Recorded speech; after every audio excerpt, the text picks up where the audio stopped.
Hey friends, so it is old news at this point that grocery store prices are high, and if you're like me, you've probably had to sacrifice a thing or two that in the past you would have bought for convenience sake. Now, I don't necessarily want to give up all the things that I enjoy eating, and so follow along as I make just a few of those things in a much cheaper way. A few weeks ago, Andrew and I went camping in the North Carolina mountains. Absolutely gorgeous, one of my favorite low-cost activities to do. And I like simple breakfasts when we go camping, so we got bagels and cream cheese. We got the Happy Farms, which is all these like house branded cream cheese. I think it was like chive and onion cream cheese. It was the closest thing to garden vegetable, which is what Andrew and I really like. And ever since we went camping and did that trip, we've been craving bagels and cream cheese like crazy. So I got these bagels from Aldi. They were $1.99. Honestly, Andrew probably would have preferred the plain, but which would have only been $1.49, but this is all they had. And then I got these English muffins for $1.19 because I wanted something just a little bit more compact than an entire bagel. I guess I could technically just eat a half a bagel, but this is where we're at right now. I was at the grocery store the other day, and I know that Philadelphia cream cheese has really gone up in price a lot, but I was not prepared for how much a tub of garden vegetable Philadelphia cream cheese was. My soul about left my body, and I said, no way, that is not happening. So I'm gonna attempt to make my own. So I have the Happy Farms whipped cream cheese spread. I could have also just used a block. I just figured this would be a little bit easier to stir up, and I've had this sitting out for a little bit so that way it wouldn't be cold right out the fridge. And then I have a carrot, some celery, some green onion, and Philadelphia's cream cheese ingredients list both red and green pepper, and this is kind of both, huh? It's right out from my garden. If I sound a little funky, I have a little bit of a head cold going on, but we're powering through. I am finally dicing these, and I'm not entirely sure how much I'm gonna put in quite yet. I'm gonna get everything chopped up and then we'll see how much I want to add.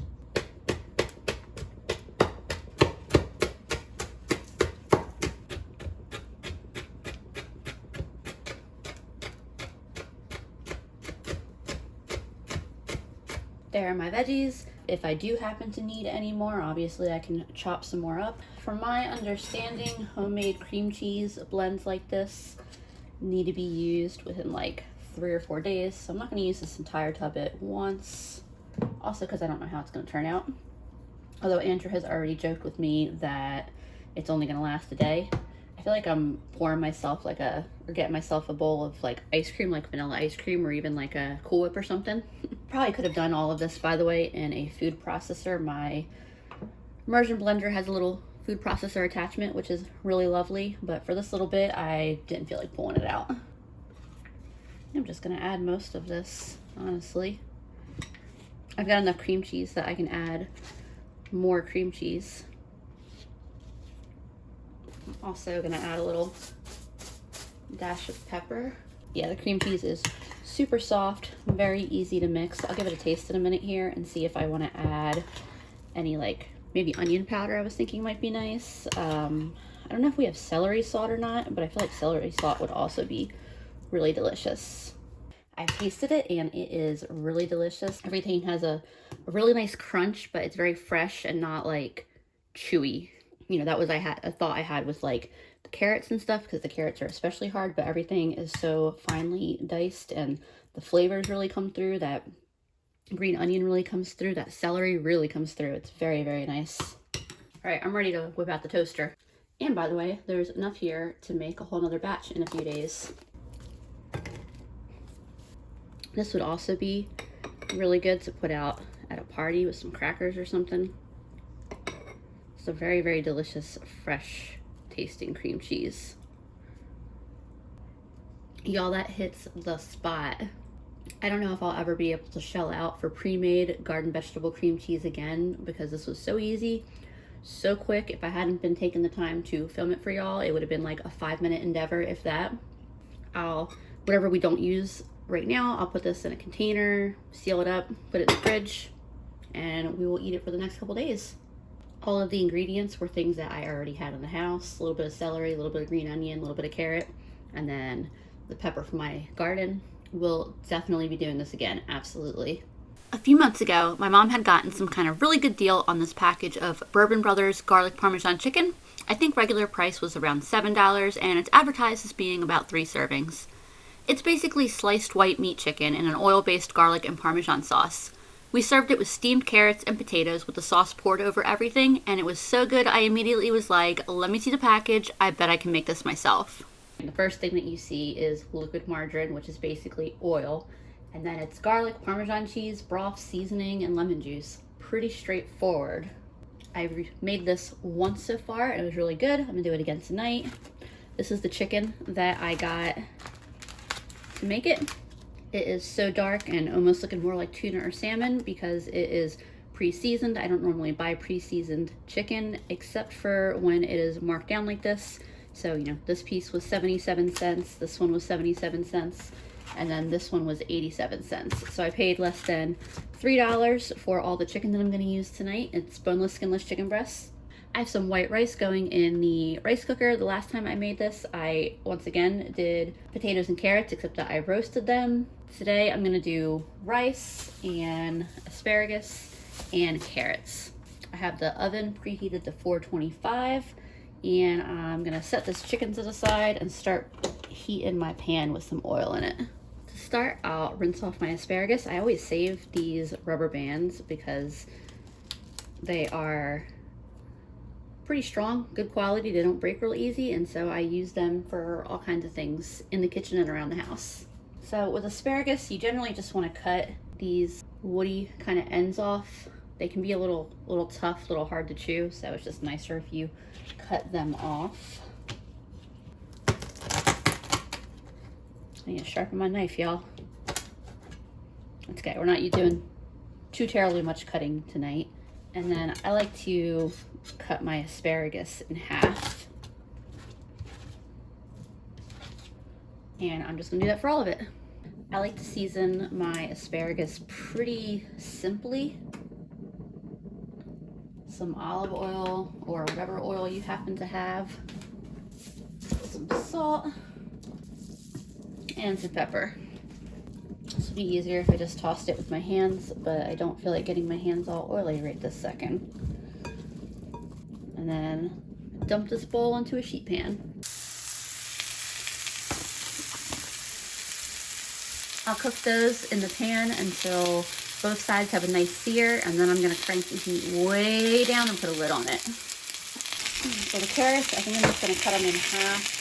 I'm using the baby carrots because I left them out and I left them open in the fridge and they started drying out, so I'm just gonna cook them. Yeah, I think I'll just cut them in half like that.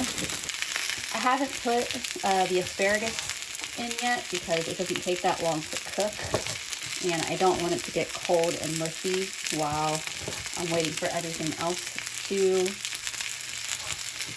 finish cooking. Honestly, I should have prepped it last,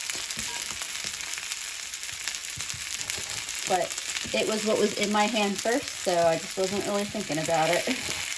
I'm going to season my carrots the same way, just some oil, salt, and pepper. I'm anticipating having that really delicious garlic parmesan sauce to pour over my veggies, so I really don't need to season these very strongly. Plus, roasting them is going to give them some really delicious flavor anyway. Carrots went in the oven first. I'll put the asparagus in just a few minutes. I can give the carrots a little bit of a head start. I'm going to add 3 or 4 cloves of garlic, which resulted in a pretty robust garlic flavor when I made this last time, so you could definitely use less if you don't want such a prominent garlic flavor, but we love, love, love garlic in this household.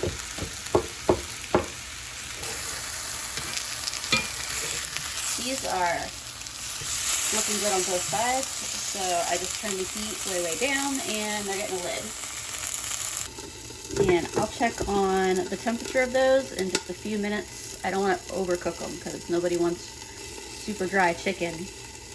The sauce gives you a little bit of leeway, but I don't want the dry chicken. I can prevent it, so I'm gonna try to. I also just stuck the asparagus in, set a timer for 16 minutes, and then I will check on it.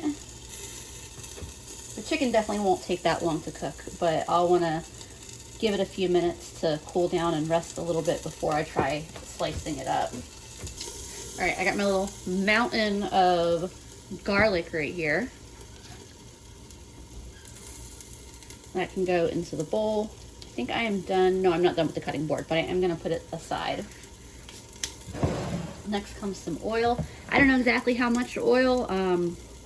I just kind of eyeballed it. This was a new bottle. I made this recipe once, and I also used it for the for the carrots and asparagus. So I don't know, maybe a half cup of oil. And I can always add more. And then if I add too much, I will just make more sauce. I just checked my chicken real quick, and it's sitting at around 140 degrees, so a little bit longer to go.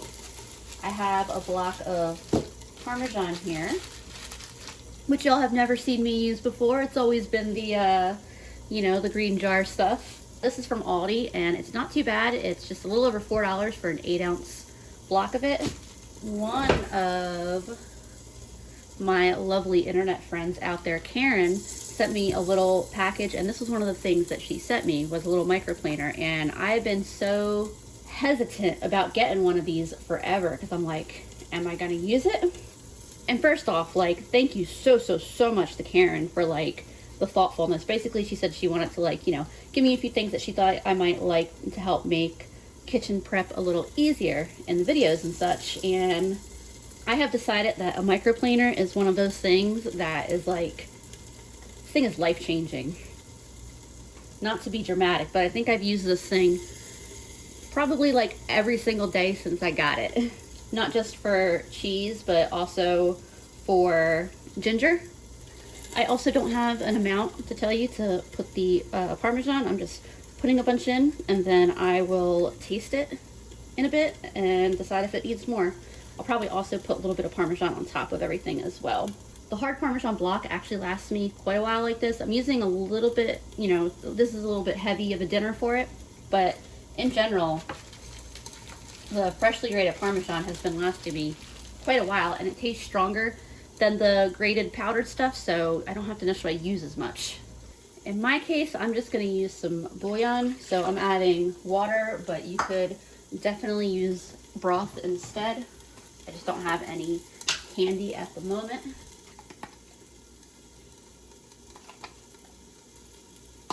And I'm also adding some pepper, some onion powder,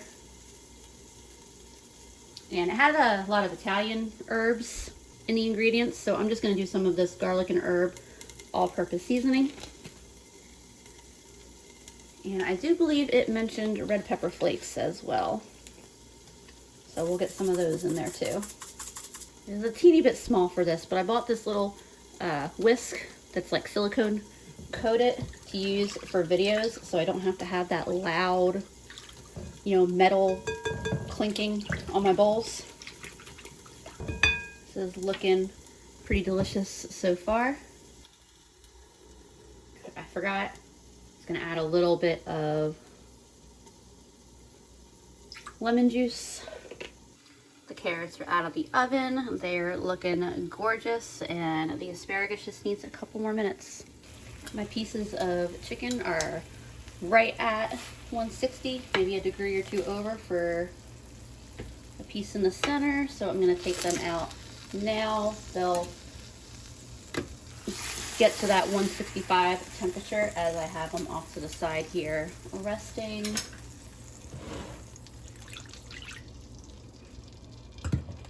Make sure I get all the good stuff out.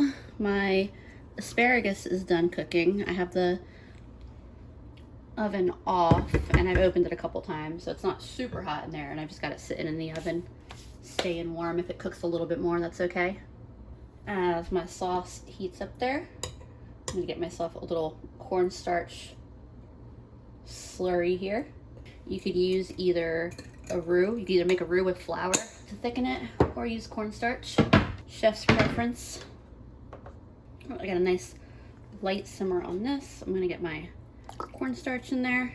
I also made sure to stir this and get all those really nice bits from the chicken cooking in here. Stirred in, that's also gonna give it some really nice flavor. You can see that is very quickly thickening up.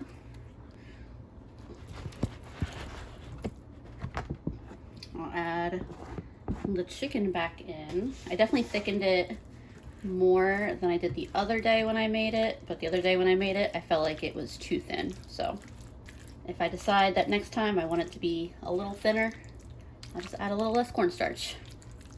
I'm just gonna leave the heat on for maybe a minute longer, and then this is ready to serve and plate up and all that good stuff. I dropped a spoon and it fell pointing to the north. So I guess I've got company coming from the north. Anyone else grow up being told that? Just a little bit of extra Parmesan on top, and we have a delicious meal ready to go. So I think I probably made this entire meal, which is at least 4 servings, maybe even 5, for probably less than whatever the pre-made meal that Andrew and I had tried that my mom bought cost. That is really, really good. I think that this recipe is going to be like a regular staple in our house now because this is so good. It cost me less than $3 for the chicken. I don't even think 20 cents for the rice. Less than $1 in carrots, I think. I'm not sure what my mom got the asparagus for, but let's say not more than $3. Very small amount of olive oil, just a few cloves of garlic, some spices, bouillon. This was definitely a really affordable and easy to make meal. So for the longest time, shake and bake was definitely a staple in my house, especially when I was really just learning how to cook meats.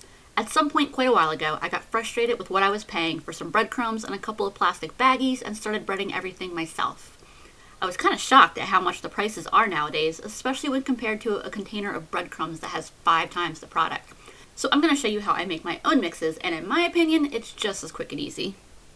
The beauty in making our own little shake and bake breadcrumb coating is that you can change up the seasonings for what you're making or what you're craving or what you have. So I don't even always add the same seasonings, and you know how there are like Parmesan style shake and bake. You want to do that, you just add a little bit of Parmesan to your mix. So I have plain breadcrumbs, which is the basis of shake and bake. I just kind of eyeball how much I think I'll need. If I need to add a little bit more, that's okay. Usually I'm pretty good at getting pretty close to the amount that I need. You could theoretically, if you didn't want to mess with adding seasonings every time, you could take your container of breadcrumbs and add a ton of seasoning to it, shake it up, and then you would, technically just have a container of seasoned breadcrumbs ready to go whenever you need it. So I've got breadcrumbs. I'm going to add some pepper, onion powder. Most of the ingredients in the shake and bake was onion, garlic, paprika. I'm also going to add a little bit of this Cajun style seasoning. I'm making chicken tonight. I was going to make pork, but the pork was not on sale or a good price, and these chicken legs were, so that's what I'm going with. And I don't usually do this. I haven't done this before. Usually I would just at this point go ahead and dip the chicken or pork in and coat it. Someone told me that if you add a little bit of oil to your breadcrumbs that they get crispier. So I'm going to try out adding a little bit of oil, and we'll see if that is what happens. It's not a lot. I added probably like, I don't know, maybe a tablespoon. Mix that in real well. But yeah, this is how I always do it, and I don't find that it takes any longer than putting the seasonings in the bag and shaking it and doing all that. And shake and bake is kind of like a really fine consistency, so you can always run your breadcrumbs in a food processor if you want that like finer consistency, I'm fine with this. Obviously, you can make your own breadcrumbs. Stale bread isn't really a thing in this house. Bread typically gets eaten, so I find it easier just to buy the container of breadcrumbs. Yeah, I put a little bit too much in, but it's not much. I mean, realistically, that's what, a few cents of breadcrumbs and seasonings. No big deal. And I'm cooking these in a cast iron pan. In the oven they go. Here is my chicken out of the oven. I've got a nice crispy skin on them. I'm also gonna throw these little multicolored potatoes that I got in the markdown section of my grocery store for $1 into my Instant Pot and steam them real quick. I've got my chicken set off to the side, and I've just turned the heat on low underneath this pan. Adding a little bit of heavy cream and a little sour cream. I'll just finish this container. It's almost empty. We had a chili night the other night, and this is just the last little remnants of what's left. I was gonna grate some Parmesan into this, but I've got some leftover shredded cheddar from chili night as well. It was really fun. I had a bunch of friends come over.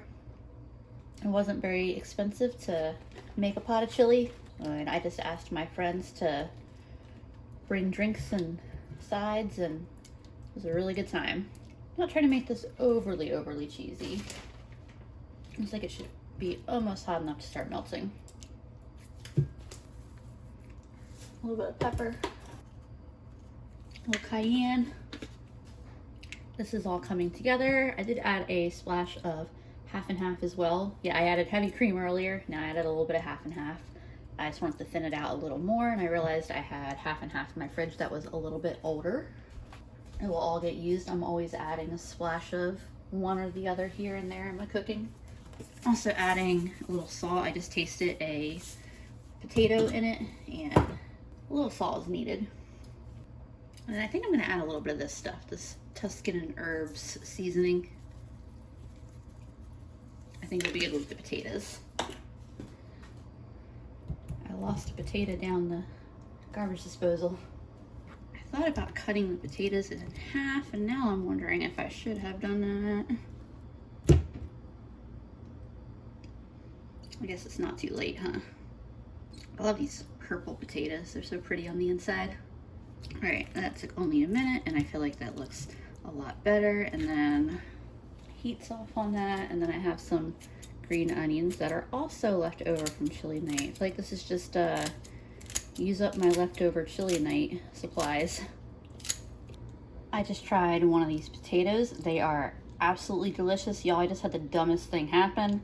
I dropped my phone into the potatoes. Unfortunately, it stopped recording when it hit, but it was really funny, and I drop my phone all the time. That's why I have a case and a screen protector.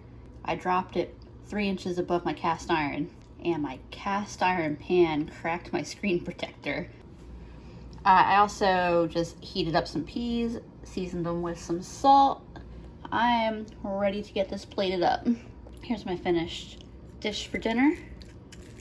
The chicken, it did get nice and crispy.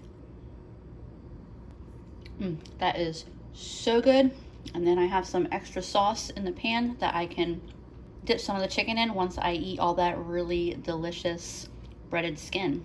Hey friends, it is the next night. I wasn't planning to recording, but at the last second I decided I'm going to show you real quick what I've got going on. So I'm doing a shake and bake kind of thing again tonight. That is my breadcrumbs, some spices, some grated Parmesan, and I have like a little bit of panko, so I threw in a little bit of panko crumbs in with that too. I'm doing it on pork tonight. You can see I got that for $1.66. It's about a pound of pork. I'm making some mac and cheese that needs to get cooked. I'm rotating through my emergency food supplies, whatever. And then I have some broccoli here in the pan. We're gonna have some roast broccoli, and that's just got some olive oil, salt, pepper, garlic, and grated Parmesan that I tossed all in a bowl together. I will show you all this in just a few minutes.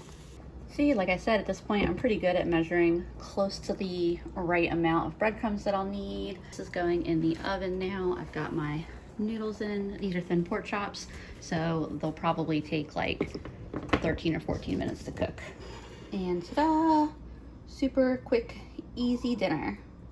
All right, I hope you guys enjoyed following along with me. Do let me know if you have something in your own household that maybe you bought out of convenience in the past, but now you're just making it yourself. I would love to hear, and I will see y'all again soon.